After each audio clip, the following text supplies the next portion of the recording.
நொச்சி தழை கொஞ்சம் பறிச்சிடலாம். சுத்தத்தில் போட்டு குளிக்கிறதுக்கு அருமையாக இருக்கும். நொச்சி தழை சூப்பராக இலசாக இருக்குங்க. வந்தோம் ஒரு பார்க்குக்கு. இந்த பார்க்குள்ள தான் நொச்சி தழை இருக்குது. ஓகேங்களா? சுத்தத்தில் போட்டு குளிக்கிறது நொச்சி தழை கொஞ்சம் பறிச்சிடலாங்க. எப்படி நொச்சி தழை எப்படின்னு பாருங்கள்.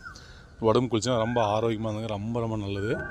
கொஞ்சம் உடச்சிடலாம் நொச்சி தழை. ஓகே, நொச்சி தழை பறிச்சாச்சு. அடுத்து நீலகிரி தழை சும்மா துளுராக சூப்பராக அருமையாக இருக்குது. இந்த தழையை கொஞ்சம் உடச்சிக்கலாம். பாருங்கள், இதெல்லாம் நீலகிரி மாதிரி நிறைய இருக்குங்க. தழை நமக்கு எவ்வளோ தழை வேணுமோ அவ்வளோ தழை உடச்சிக்கலாம் இப்போ. ஓகேங்களா? இந்த நீலகிரி தழை, நொச்சி தழை, வேப்பந்தழை அதெல்லாம் பறிச்சோம்னா குளிச்சுன்னா ரொம்ப ரொம்ப நல்லது.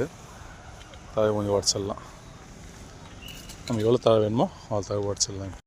அதான் நொச்சி தழை சூப்பர் கலரில் நொச்சி தழை இருக்குது.